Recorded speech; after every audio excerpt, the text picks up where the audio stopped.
Alright guys, here we go. Last video that we have for exponential functions, and that's just really quick going through this last problem that I have here, which is looking at a word problem and graphing all in one. So as I go ahead and I'll read it off to you. So you live in a village of Algebraville located on a beautiful hillside overlooking the river of Pi. On the other side of the river lies your sister village, Geometricus. The two villages are in constant competition, especially at the annual Pi Games. The two villages are both growing exponentially, but Algebraville is currently much larger than Geometricus, with a population of 2,500 compared to the 1,000 people who live in Geometricus. So it does not get any more math nerdy than this question here. So let's take a look at how they set this question up for you and how it relates to what we're doing. Assume that Algebraville's population is increasing by 30% each year. Write an expression which can be used to find the population in future years. So remember, as we were kind of talking about in earlier videos, anytime you see a percent, you know that you're going to be doing some type of exponential equation. We want to use the formula that we learned, which is the initial value plus or minus, depending on if it's a growth or decay, the percent over 100 raised to the time. So now in this question, Algebraville said that they started with a population of 2,500. So I'm going to start with 2,500 here.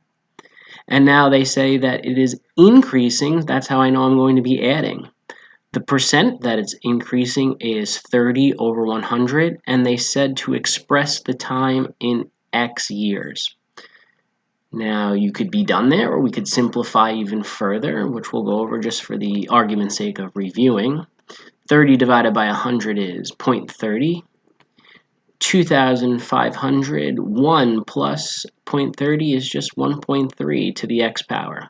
So this right here can be an expression, and you can plug in any amount of years into that question, and it would tell you its new population. Now they have this other town, Geometricus, that has a population growth of 70%. So we're going to use the same formula. Our initial value here is going to be 1,000, except it is now growing at a rate of 70% over some amount of time. And again, for the argument's sake of just practicing our review or our simplifying here, and that's going to end up with 1.7 to the x power. So right here, I just wrote two expressions to show future population. Okay? So there you go for the first set of questions there. Now what they're asking us to do is they want us to graph these. Now we had looked at some graphing some similar questions earlier, but now they're asking us to graph two equations.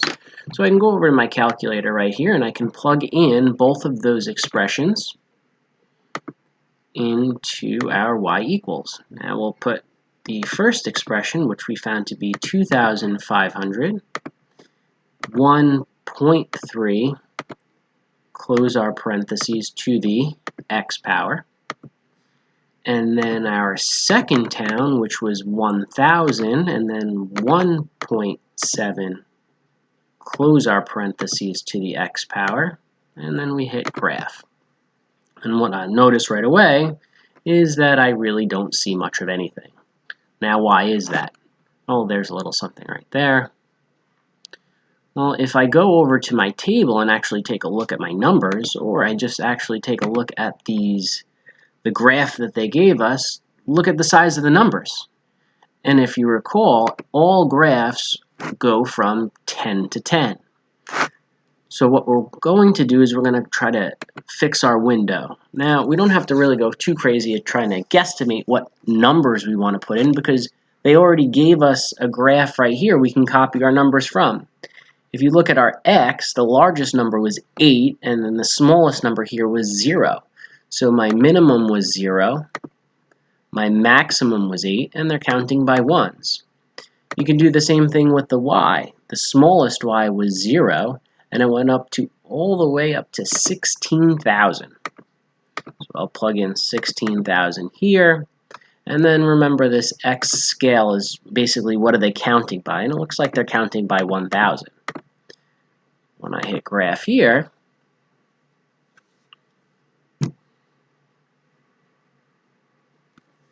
there's one graph, and there's going to be another graph,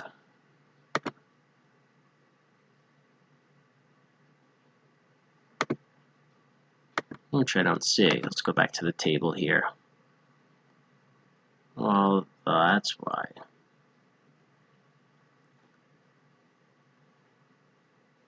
Let's make a table.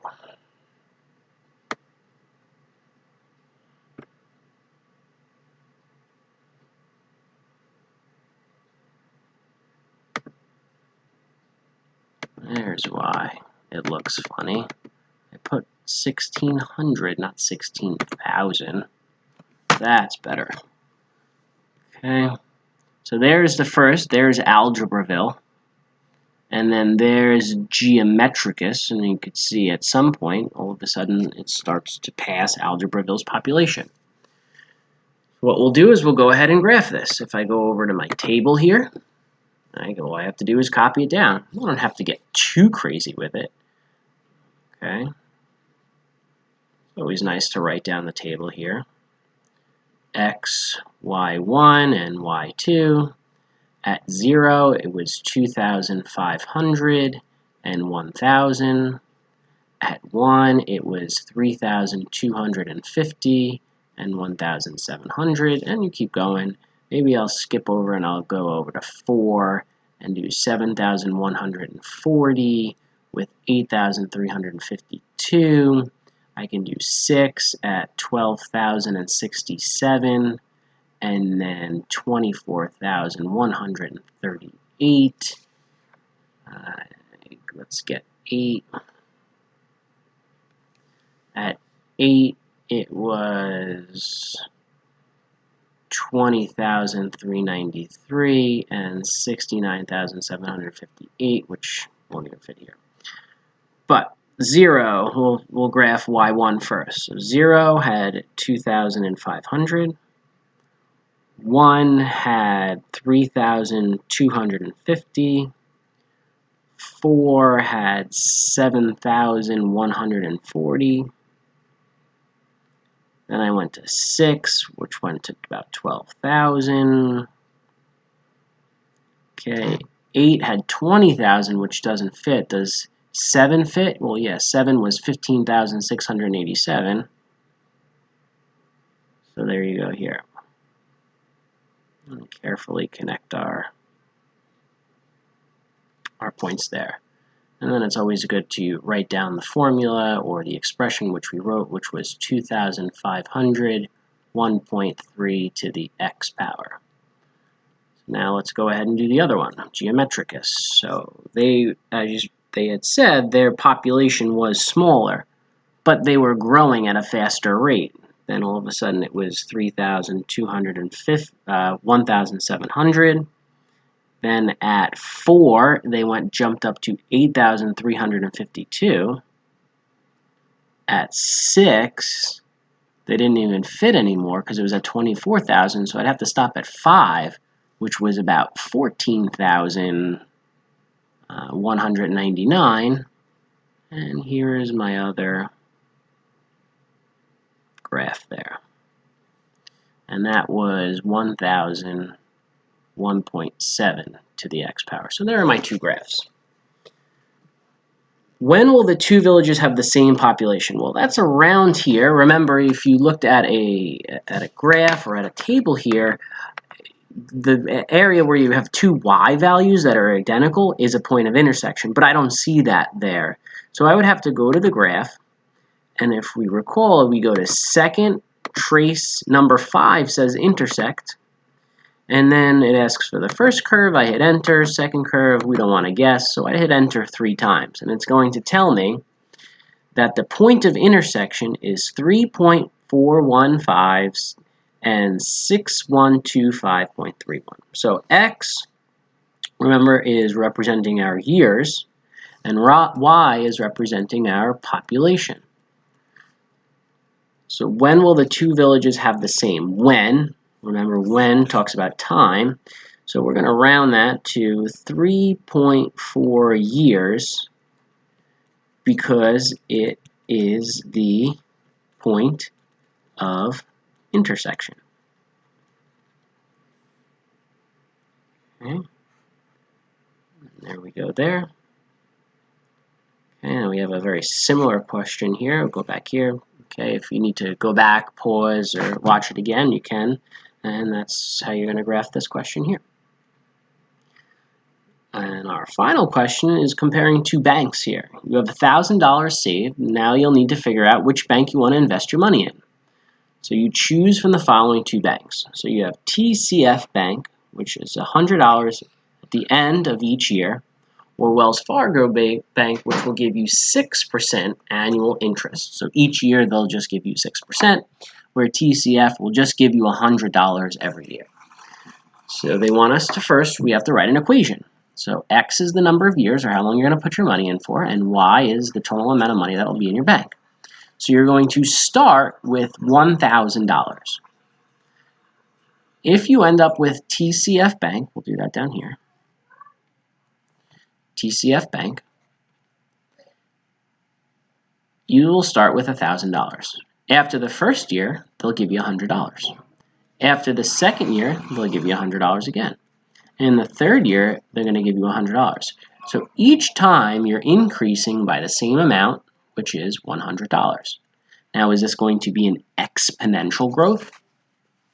No, because you're growing by the same amount.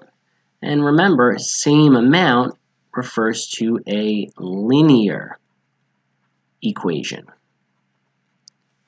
And a linear equation is, in the calculator, they use ax plus b, or you might be more inclined to call mx plus b. Remember, a is your slope, and that's how you're moving, which in this case is $100 each year. And your b is your y-intercept. That's where you begin, and we're going to be beginning at $1,000. Now, the other bank, Wells Fargo, says they're going to give you 6%. Okay, there's that percent again. Percent is exponential. We're also going to start with $1,000. We are going to increase by 6% each year. So that's 1,000, 1 plus 0.06 to the x, 1,000, 1.06 to the x power. So right there, we just created two equations. Review, linear equations grow by the same amount. Anytime we see a percent, we know that we're going to be using an exponential equation. So now let's go over to our calculator and plug in both of those equations. So I'll start with 100x, and I'll add that to 1,000.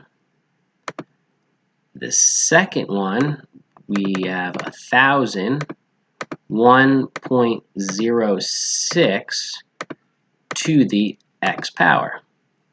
Now I'm going to have to go ahead, if I hit graph, it's the old one. I'll hit zoom 6, because that's what always kind of brings us back down to a nice 10 by 10 graph. And it's still not going to work because, well, our numbers were $1,000. So what's always a good idea is to take a look at the table to give us an idea of what kind of numbers we're going to go. So second graph brings me to that table, and if I look, my numbers are all in the thousands here. So if I go over to my window, again, we don't want negative numbers. 10's fine. But what we're going to do is we're going to change our Y max, and maybe I'll do $2,000 and see what that's like. And I'll count by 100. Hit graph. There's the first graph, and then here comes the second graph, the exponential. And what I notice here is that, well, I don't have enough. So we can always go back to our window and change it. So maybe I'll change this to, I don't know, we'll go 100 years, and I'll count by 10. Doesn't really matter. Maybe instead of doing 2,000, I'll go to 20,000. And I'll count by 1,000. The bigger you go, as long as you understand. Okay, there's 100. And then there goes the other one. And then that gives me an idea now, because I can kind of see both. I only care about this area here, though. Right? So I went a little bit too big on this one. So again, we can always bring it back. So in this one, I went out to here, cut it in half. Over here, if I cut this if I cut the whole thing in half, then I'll only see this area here. Okay, so maybe we'll just go to 50 years and count by 10. Maybe I'll just go to 10,000. Okay, so don't be afraid to go too big, because you can always bring it back. And that's a little bit better. It's still not great. Again, you can go back and cut it in half again. Maybe I'll just do 20 years. Scale is not that important, so don't get too crazed about the scale. I can leave it and count by 1,000.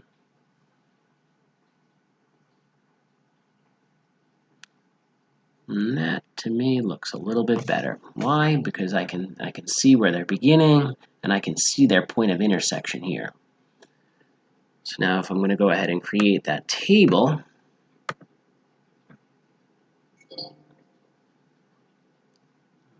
second graph, again, we'll start at 0, and we'll maybe count by 2s instead of counting all the graphs.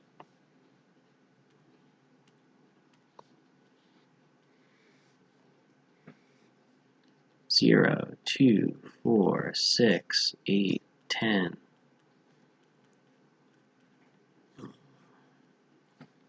18, 20, and then you should use your calculator to go ahead and then copy these numbers. So that's 1,000. Then we have 1,200, 1,400, 1,600. Now this is a linear equation, so 3 would be fine because it's going to keep going in a straight line. It's the exponential one that you want to pay more attention to. So I'll go 1,000. Maybe I'll save some time. At 6, it was 1,418. Here.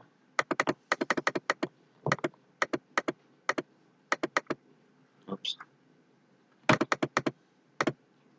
I'll grab 10 is 1,790. At 15 it was, or 14 it was 2,260. I'll say 20 was about 3,207. Not getting too crazy here. Now I'll go here. We know that this is going to represent our years. I have 1, 2, 3, 4, 5, 6, 7, 8, 9, 10, 11. That goes to 20. So I'll go 0, 2, 4, 6, 8, 10, 12, 14, 16, 18, and 20. I went up to about 3,200.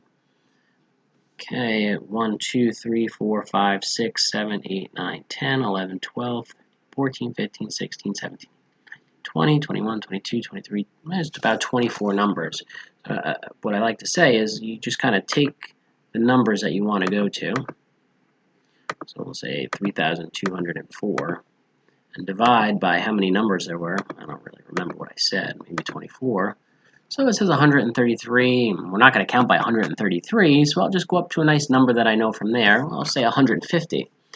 So in here, which is our money over here, I'll count 0, 150, 300, 450, 600, and so on up the graph. Now, I'm going to save a whole bunch of time here. So you're going to have a graph that looks like this. You're going to do it nice and neat, and a graph that looks like that. And what they're going to ask in this question is to write an analysis about your observation, and basically you're looking at this point here. If I went over to my graph again and did second trace number 5, and I hit my enter 3 times, they're going to have a point of intersection at 17.1 and at 2712. So what they're saying, or they're asking us to write an analysis about our observation. This one, remember, represented TFC or TCF. What was it? TCF. And then this guy here was Wells Fargo. It would be smarter to keep your money in TCF if you were going to keep it there for less than 17 years, because you would have more money, or you would be given more money. if you were going to keep your money in there for greater than 17 years, it would be smarter to put your money in Wells Fargo, because after 17 years, your amount of money would be greater than TCF. So my analysis would say something along those lines, that if I was keeping my money in the bank for less than 17 years, I would pick TCF. If I was keeping my money in for greater than 17 years, I would choose Wells Fargo, because that's where I would have the most amount of money. Hopefully this helps. Have a great day.